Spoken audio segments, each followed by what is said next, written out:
Kali ini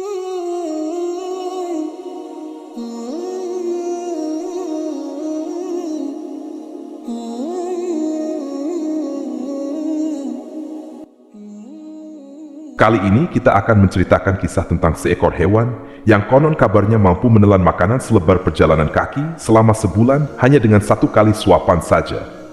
Hewan ini juga ada dalam dua kisah Nabi di zaman yang berbeda, dengan selisih waktu sekitar 100 tahun. Dalam video kali ini, kita akan membahas legenda ikan raksasa dalam Al-Quran. Assalamualaikum warahmatullahi wabarakatuh. Pemirsa YouTube yang dimuliakan Allah, semoga kita selalu dalam keadaan sehat walafiat. Amin ya robbal alamin. Berbicara tentang ikan raksasa yang disebut ikan Nun, pembahasan ini tak akan terlepas dari kisah seorang nabi bernama Nabi Yunus alaihi salam. Kisah tentang Nabi Yunus dan ikan Nun termuat dalam Al-Quran yang tersebar di beberapa surat, yaitu surat Yunus, Al-Anbiya, As-Saffat, dan Al-Qalam. Di video ini akan diceritakan dua kisah tentang ikan raksasa Nun ini. Yang pertama adalah ketika ikan Nun hidup di zaman Nabi Yunus alaihissalam, dan yang kedua ketika ikan Nun yang sama muncul di zaman Nabi Sulaiman alaihissalam. Sekarang kita akan mengisahkan tentang ikan Nun yang hidup di zaman Nabi Yunus alaihissalam. Kisahnya begini, teman-teman. Nabi Yunus memiliki ayah bernama Amitai, atau yang lebih dikenal sebagai Mata, sehingga nasabnya adalah Yunus bin Mata, dan ibunya bernama Rifka. Nabi Yunus, atau dalam bahasa Ibraninya dikenal dengan nama Yona, yang memiliki arti merpati. Di dalam Al-Quran, nama Yunus disebutkan sebanyak 4 kali, dan sekali disebutkan dengan julukan Zunun dalam bahasa Arab yang berarti yang dari perut ikan. Terdapat beberapa perbedaan pendapat mengenai abad berapa Nabi Yunus hidup. Ada yang mengatakan abad ke-7 sebelum Masehi, ada pula yang mengatakan ke-8 atau ke-9 sebelum Masehi. Namun, tercatat dalam sejarah bahwa Nabi Yunus adalah seorang nabi dari kerajaan Israel atau Samaria pada sekitar abad ke-8 sebelum Masehi dan hidup pada masa kekuasaan Raja Samaria, Yerobeam bin Yoas. Beliau disebutkan berasal dari Palestina, yang saat itu dikenal sebagai negeri Syam. Nabi Yunus diutus setelah masa Nabi Ilyas dan Ilyasa berakhir. Dan uniknya, lokasi dakwah beliau bukanlah di tanah kelahirannya, melainkan di tempat yang jauh dari Syam atau Palestina. Nabi Yunus diutus oleh Allah Subhanahu wa Ta'ala kepada kaum yang bernama Ninawa, yang juga dikenal sebagai Niniwe. Kaum Ninawa ini berada di daerah Mosul yang saat ini terletak di Irak. Ini berarti Nabi Yunus adalah seorang pendatang di negeri Ninawa tersebut. Pada masa itu, di negeri Ninawa terdapat sebuah kebudayaan atau tradisi turun-temurun, yaitu menyembah patung-patung atau berhala, sehingga mereka kufur dengan menyembah berhala. Oleh karena itu, diutuslah Nabi Yunus yang datang dari Syam ke Irak untuk mendakwahi penduduk Ninawa agar mereka bertauhid dan hanya menyembah Allah Subhanahu wa Ta'ala. Berhari-hari, berbulan-bulan, dan bahkan bertahun-tahun Nabi Yunus mendakwahi mereka. Namun penduduk Ninawa tetap enggan meninggalkan berhala-berhala mereka. Alasan mengapa penduduk Ninawa tidak mau meninggalkan berhala adalah karena mereka telah menyembah berhala selama puluhan bahkan ratusan tahun tanpa ada azab yang menimpa mereka, seperti yang terjadi pada kaum-kaum terdahulu. Padahal, mereka telah mendengar kisah kaum terdahulu yang dibinasakan oleh Allah Subhanahu wa Ta'ala karena menyembah berhala. Mereka menyadari bahwa apa yang mereka lakukan adalah salah, namun mereka justru menunggu azab datang terlebih dahulu sebelum bertobat. Maka, ketika itu seluruh orang dari kaum ini tidak mau mendengar seruan dari Nabi Yunus alaihissalam. Terlebih lagi, Nabi Yunus adalah seorang pendatang, bukan berasal dari kampung tersebut. Mereka justru menganggap Nabi Yunus sok tahu dan tidak mempercayai sedikit pun risalah yang beliau bawa. Dikisahkan bahwa Nabi Yunus mendakwahi mereka selama 33 tahun, dan selam itu pula dari sekian banyak penduduk Ninawa. Hanya 2 orang yang mempercayai Nabi Yunus.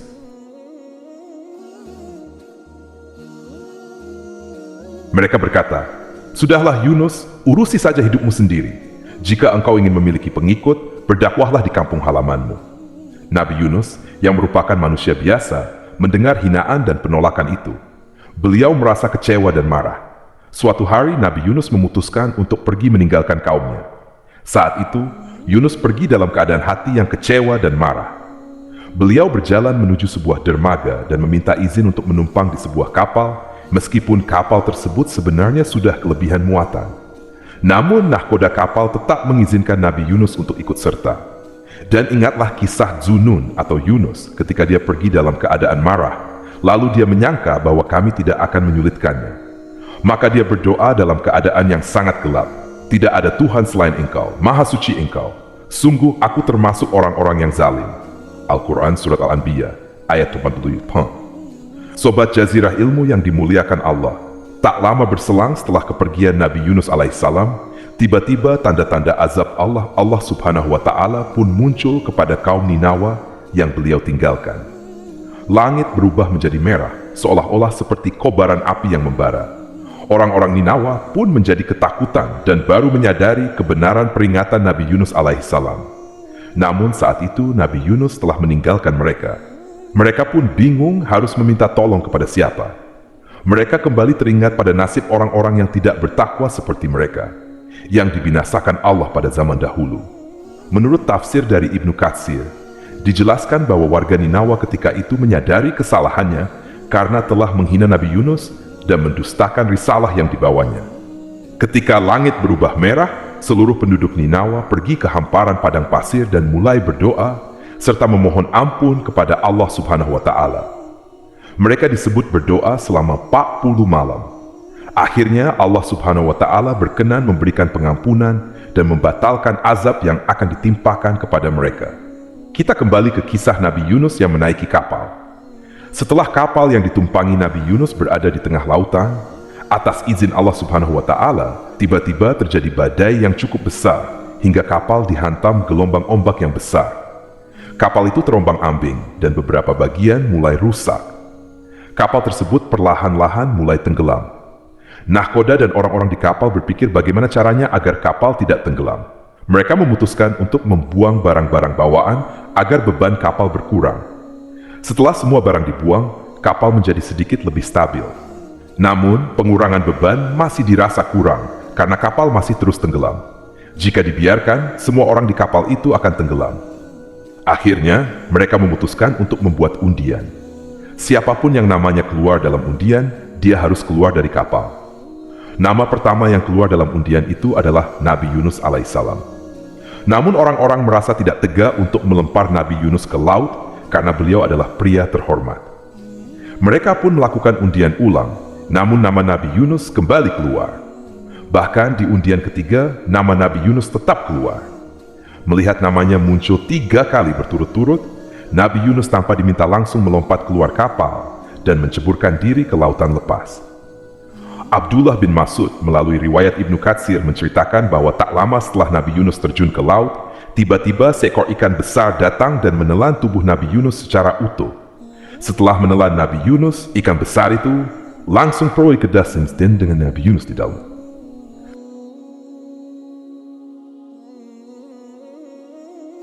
Perutnya atas izin Allah Subhanahu wa Ta'ala. Tak sedikit pun Nabi Yunus terluka akibat insiden itu. Namun sesaat setelah ditelan, Nabi Yunus kaget dan sempat pingsan beberapa saat. Setelah sadar, beliau mengira dirinya sudah mati. Namun, begitu mengetahui tubuhnya tidak terluka sedikit pun, Nabi Yunus langsung bersyukur dan berdoa di dalam keadaan gelap gulita itu. Mendengar doa dari Nabi Yunus alaihissalam, Allah Subhanahu wa Ta'ala memaafkan Nabi Yunus yang sejatinya Allah Subhanahu wa Ta'ala berencana mengurung Yunus hingga hari kiamat. Namun, karena doanya tersebut, akhirnya Allah Subhanahu wa Ta'ala mengeluarkan Nabi Yunus dari dalam perut ikan itu. Sungguh Yunus benar-benar termasuk salah seorang rasul. Ingatlah ketika dia lari ke kapal yang penuh muatan, kemudian dia ikut diundi, ternyata dia termasuk orang-orang yang kalah dalam undian. Maka dia ditelan oleh ikan besar dalam keadaan tercela. Maka sekiranya dia tidak termasuk orang yang banyak berzikir dan bertasbih kepada Allah, niscaya dia akan tetap tinggal di perut ikan itu sampai hari kebangkitan. Al-Quran Surat As-Saffat. Pertanyaannya adalah, apakah jenis ikan besar yang menelan Nabi Yunus itu? Ada riwayat yang mengatakan ikan itu adalah ikan paus, tetapi di Al-Quran sebenarnya tidak dijelaskan secara rinci tentang jenis ikan tersebut. Al-Quran hanya menyebutkan ikan besar. Jadi, ada 2 kemungkinan teman-teman. Pertama, benar kalau ikan itu adalah ikan paus. Sementara yang kedua, mungkin saja itu adalah jenis ikan lain yang memang khusus Allah Subhanahu wa Ta'ala ciptakan untuk menguji Nabi Yunus alaihissalam. Teman-temanku seiman, singkat cerita, ikan besar yang menelan Nabi Yunus itu pun menepi ke pinggir sebuah pantai. Nabi Yunus dimuntahkan oleh ikan ini dalam keadaan tetap hidup. Namun, kondisi Nabi Yunus ketika itu sangat memprihatinkan. Beliau jatuh sakit dan badannya sangat lemah, karena selama di dalam perut ikan, beliau kekurangan makanan dan minuman. Ditambah lagi, pulau tempat dia terdampar adalah pulau yang memiliki tanah tandus, sehingga cukup sulit untuk mencari makanan. Tetapi teman-teman, Allah Subhanahu wa Ta'ala lagi-lagi menolong utusannya ini. Atas izin Allah, di sekitar pulau itu tumbuh sebuah pohon semacam pohon labu, dan Yunus memakan buah dari pohon tersebut sampai badannya kembali membaik seperti sedia kala. Kemudian kami melemparkan dia ke daratan yang tandus, sedang dia dalam keadaan sakit. Kemudian untuk dia kami tumbuhkan sebatang pohon dari jenis labu, dan kami utus dia kepada 100.000 orang atau lebih, sehingga mereka beriman. Karena itu kami anugerahkan kenikmatan hidup kepada mereka hingga waktu tertentu. Al-Quran As-Saffat ayat 1-5.